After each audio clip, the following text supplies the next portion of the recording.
Hello, xin chào các bạn đã quay trở lại với review 5 phút. Ở trong tập trước, Đường Nhã đã đến tìm Hoắc Vũ Hạo và nói sẽ dạy hắn cách kiếm tiền. Bởi vậy sau giờ học, nàng đã chuẩn bị sẵn một quầy hàng và nguyên liệu đem ra cổng trường cho Hoắc Vũ Hạo trổ tài nướng cá. Rất nhanh, món cá nướng của Hoắc Vũ Hạo đã nổi tiếng khắp học viện, bởi vì số lượng cá bán ra mỗi ngày đều có hạn, cho nên bất cứ ai đến mua đều phải xếp hàng từ sớm. Hôm nay, sau giờ tan học, Hoắc Vũ Hạo đến bán cá như mọi khi, mùi cá nướng lan khắp cổng trường khiến ai cũng ngây ngất. Vũ Hạo rất nhanh đã bán hết 18 con cá, chỉ còn lại 2 con phần cho Đường Nhã mà thôi. Đúng lúc này, ở phía cổng học viện xuất hiện một nữ nhân dáng người thanh tú. Vẻ đẹp khuynh quốc khuynh thành kia vừa xuất hiện liền khiến những nhan sắc khác dường như lu mờ đi vài phần. Có lẽ vẻ đẹp của nàng quá rực rỡ nên khi nàng chuyển sự chú ý của mình sang nơi này thì ngay lập tức mọi người xung quanh đều tránh sang một bên, nhường một con đường để nàng tiến vào. Vừa thấy rõ dung nhan tuyệt sắc của thiếu nữ ấy, Vũ Hạo cũng không ngoại lệ mà ngẩn ngơ giây lát. Trước đây, hắn cứ ngỡ Đường Nhã là thiếu nữ xinh đẹp nhất rồi, nhưng cô gái trước mắt lại khiến hắn mở rộng tầm mắt. Thế nhưng, thiếu nữ xinh xắn kia sau khi hỏi hắn về giá bán cá xong, liền trước mặt mọi người chê đắt. Hoắc Vũ Hạo nghe nàng nói xong có chút giật mình, không ngờ một cô gái như nàng lại mở miệng trả giá hắn một con cá, từ nãy giờ chưa từng có học viên nào như thế à.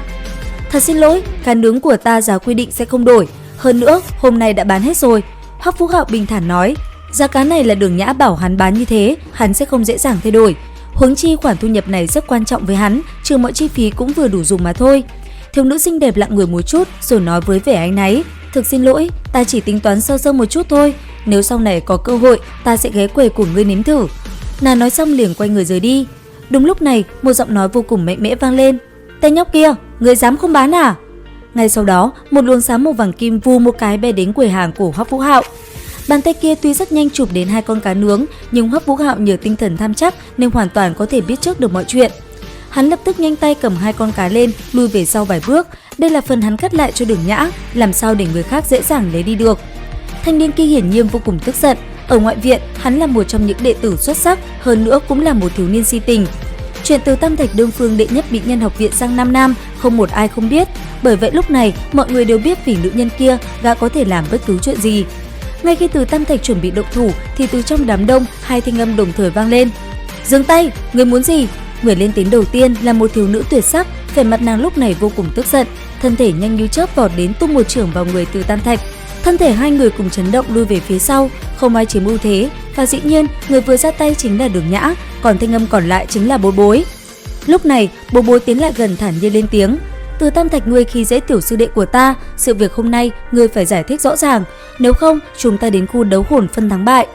Rất nhanh, tin tức chấn động này đã lan khắp học viện, 2 cao thủ ngoại viện tranh tài, khỏi phải nói hấp dẫn đến nhường nào.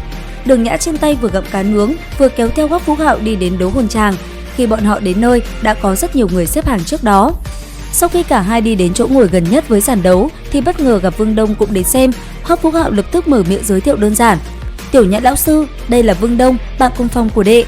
Vương Đông nhìn sang Đường Nhã gật đầu một cái, Đường Nhã mỉm cười nói, một tiểu đệ anh tuấn a, tiểu Vũ Hạo này hay là đệ thuyết phục vị huynh đệ này vào đường môn của chúng ta luôn đi. Vương Đông nghe được 2 chữ đường môn khẽ giật mình, nhưng thật bất ngờ, Vương Đông ngẩn người một lúc lại quay sang gật đầu với nàng, nói, được, ta đã nghe danh ám khí đường môn từ lâu, Đường môn chủ, ta muốn gia nhập đường môn, xin hãy nhận ta. Trong khi Đường Nhã thu nhận đệ tử một cách nhanh chóng thì trận đấu đã được diễn ra. Trọng tài hô lớn một tiếng rồi lui nhanh về sau, Bối Bối và Từ Tam Thạch cũng cùng lúc phóng ra vũ hồn của mình. Từ Tam Thạch có vũ hồn biến dị rất mạnh, gọi là Huyền Minh Quy. Vũ hồn này có 2 thuộc tính, lực phòng ngự cực mạnh, được ví như thành đồng vách sắt.